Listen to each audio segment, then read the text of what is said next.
So this is section 6.8, and the last section we talked about financial applications. Now we're going to talk about scientific applications.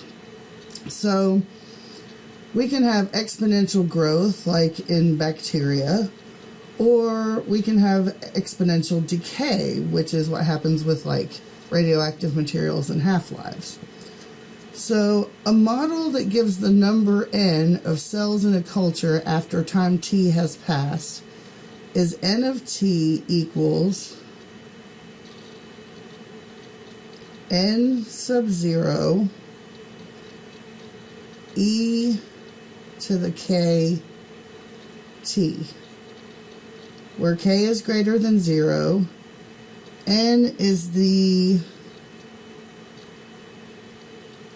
initial number of cells, so however many cells we start with at the beginning,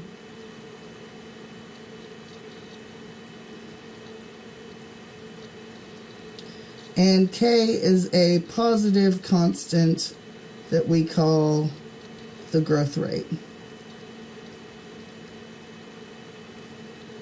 So if we go to this first example, and it says a colony of bacteria grows according to the law of uninhibited growth according to the function n of t equals 100 e raised to the 0.045 times t. N is measured in grams and t is measured in days. So the initial amount of bacteria would be when t is 0. So n of 0 equals 100 e to the 0.045 times 0, which is 100 times e to the 0 power. Remember, anything to the 0 power is 1, so our initial amount of bacteria is 100 grams. Which we could have gotten just by looking at the formula, right? Because the coefficient on the E is always our initial number of cells, or initial amount. So what is the growth rate? Well, the growth rate is the part of the exponent that's not the time, right? So K is 0.045, or 4.5%. So what is the population after 5 days? Well, we just put in 5 for t, so we get 100 e to the 0.045 times 5, which equals approximately 125 grams of bacteria after 5 days. Okay, how long will it take the population to reach 140 grams? Well, that's our final amount. We start with 100 e to the 0.045 times t. So first we divide both sides by 100. So we get 1.4 equals e to the 0.045 t. Then we take the natural log of both sides. So the natural log of 1.4 is the natural log of e to the 0.045 t. Remember, natural log and e cancel each other out. So we have the natural log of 1.4 equals 0.045 t, or the time is the natural log of 1.4 divided by 0.045, or approximately 7.5 days. Okay, what's the doubling time? Well, we start with 100, which means if we doubled, we're at 200.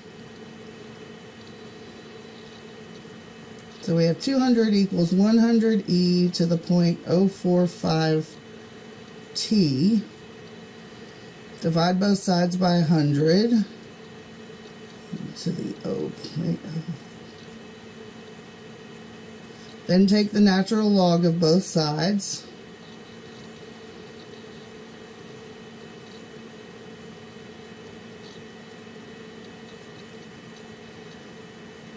And so we have natural log of 2 equals 0.045 times time. Natural log of 2 over 0.045 equals the time, which is approximately 15.4 days when we use the calculator. Okay, moving on to the next page.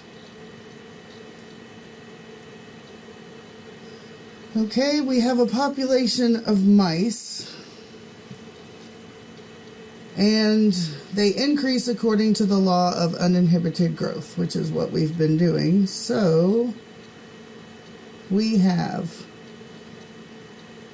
3 mice initially, and there are 18 mice after 2 months. What is the size of the population after 4 months? So the first thing we have to do is find the growth rate, because they did not tell us. So we know that we have 18 mice when we started with 3, and that was after 2 months. So 18 equals 3e to the k times 2. So divide both sides by 3, we get 6 equals e to the 2k. Natural log of both sides.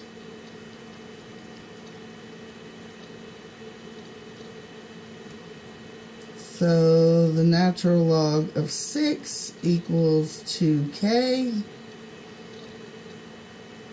Or the natural log of 6 over 2 equals our growth rate. Now you can put that into the calculator.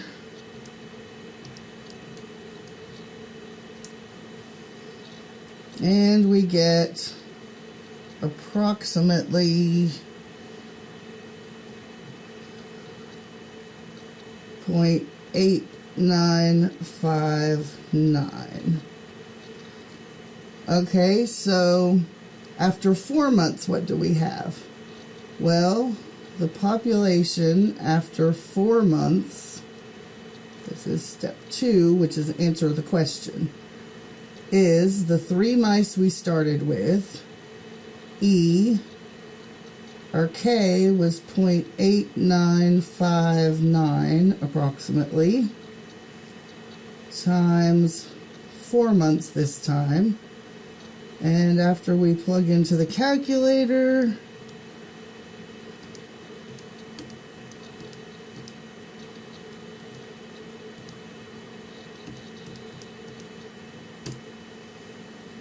we get approximately 108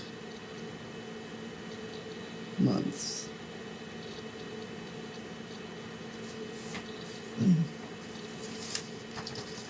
Not months, mice.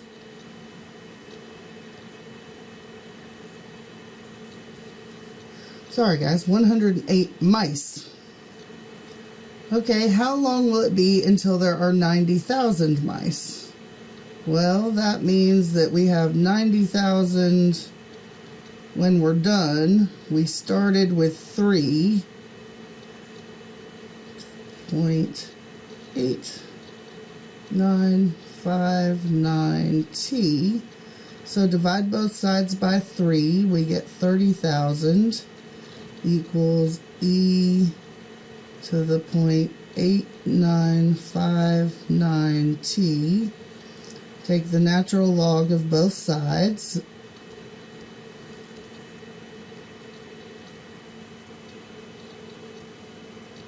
(8,959T). So we get the natural log of 30,000 equals 0.8959T, or T is approximately, since we're just dividing by 0.8959,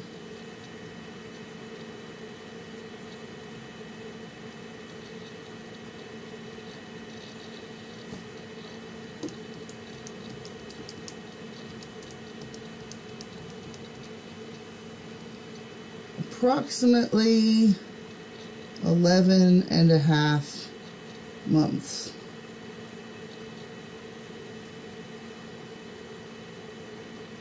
Okay, moving on to the next page.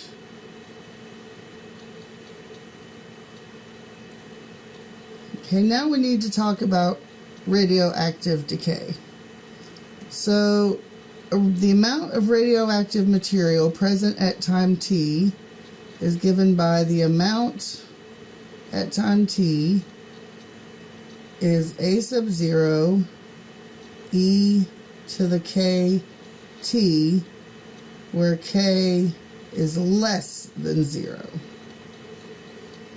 So A0 is the initial amount of material present, and K this time is a negative number that represents the rate of decay.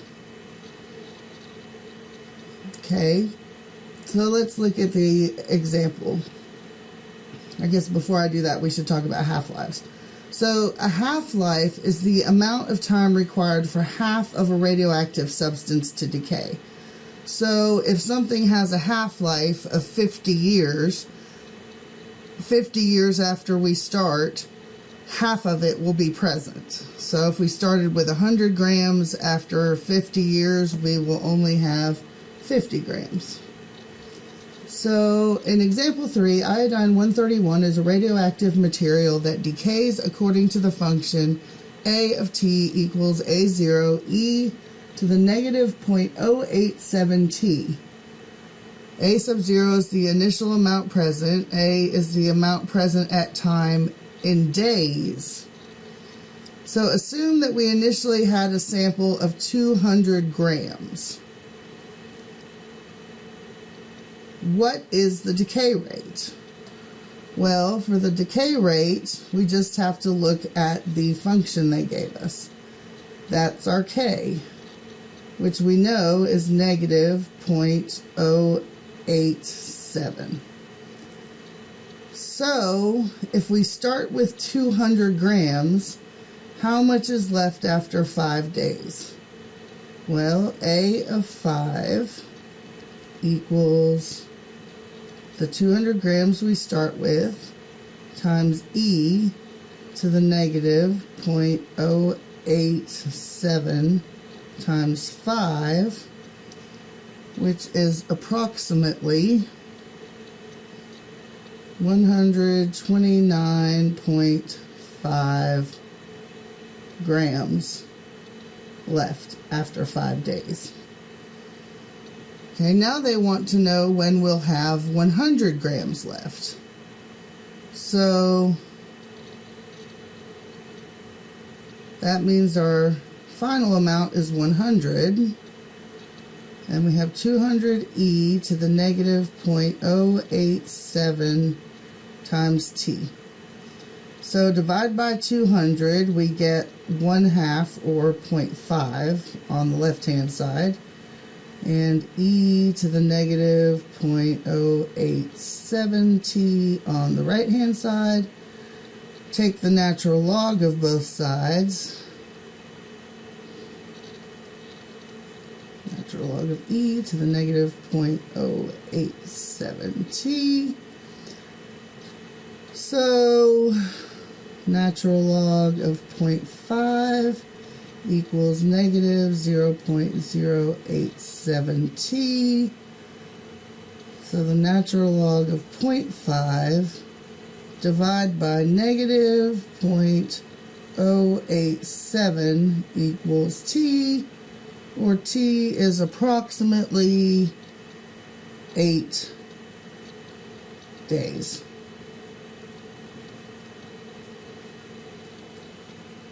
Okay, moving on to the next page. I guess the last page.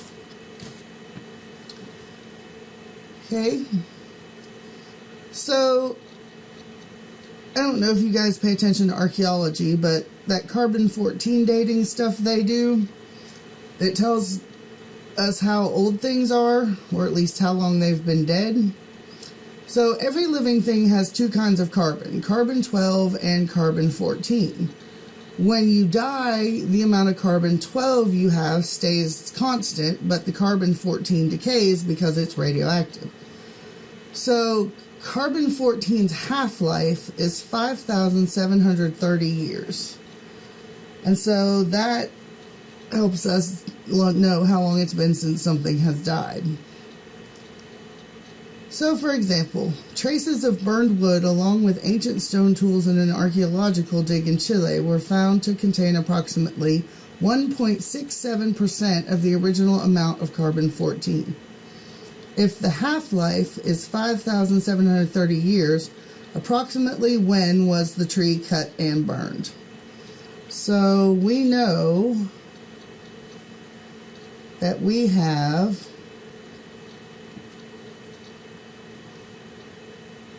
the amount at time t equals the initial amount times e to the k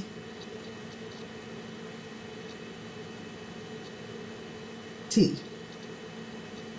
Okay, first we have to find k. So 1. Find k. So we know that the half-life is 5,730 years. So that means if we start with a 0 amount, we have half of it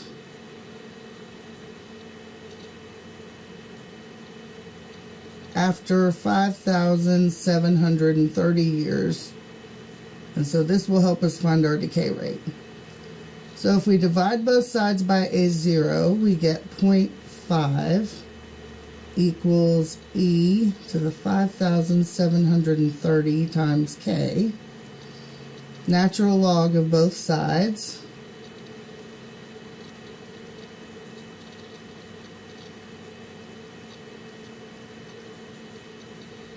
So the natural log of 0.5 equals 5,730 times k. So the natural log of 1/2 over 5,730 equals k. So k is approximately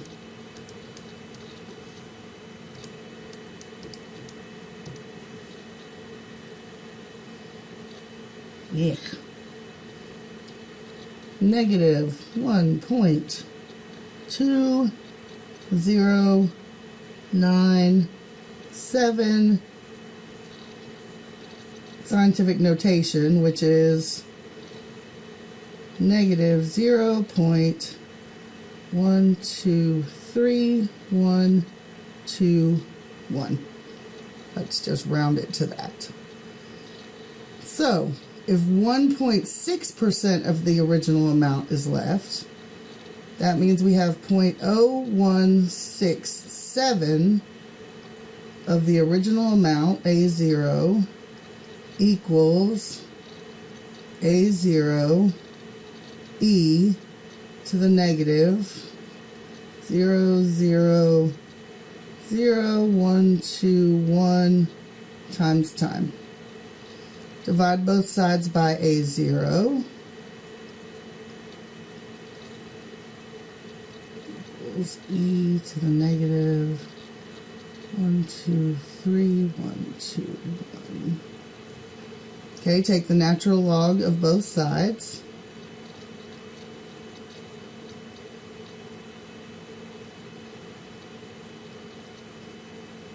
So we have the natural log of e to the negative 1, 2, 3, 1, 2, 1 t. Okay, so the natural log 6, 7 equals negative 0.000121 t, or the natural log of 0.0167 over negative 0.000121 equals t, which is approximately 33,830 years ago that the tree was cut and burned. Okay. The half-life of cesium is 30 years. So if 25 grams is present now, how much will be present in 10 years? Well, find K. So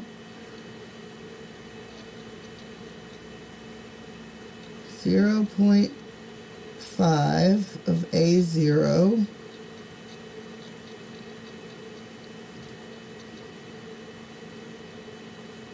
e to the K, and it said the half-life is 30, so there'll be 50% of it left after 30 years. So divide both sides by A0.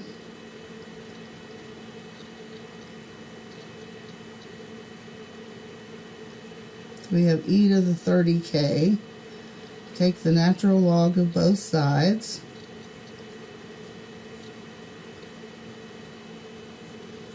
So the natural log of 0.5 equals 30k, and divide both sides by 30, so the natural log of 1/2 divided by 30 equals k, which is approximately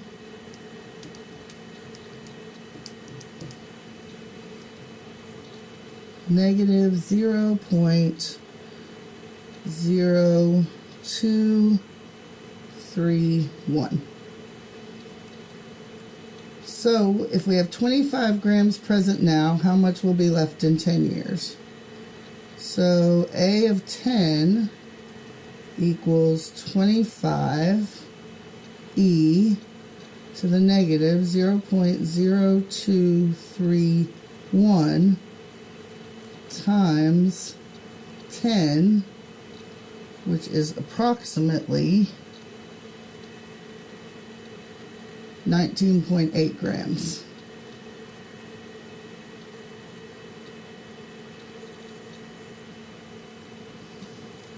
And that concludes section 6.8. There is still section 8.1 to do. I will record that later this week. And for those of you who missed 2 weeks ago, I will also make a recording for sections 6.3 and 6.4 later this week.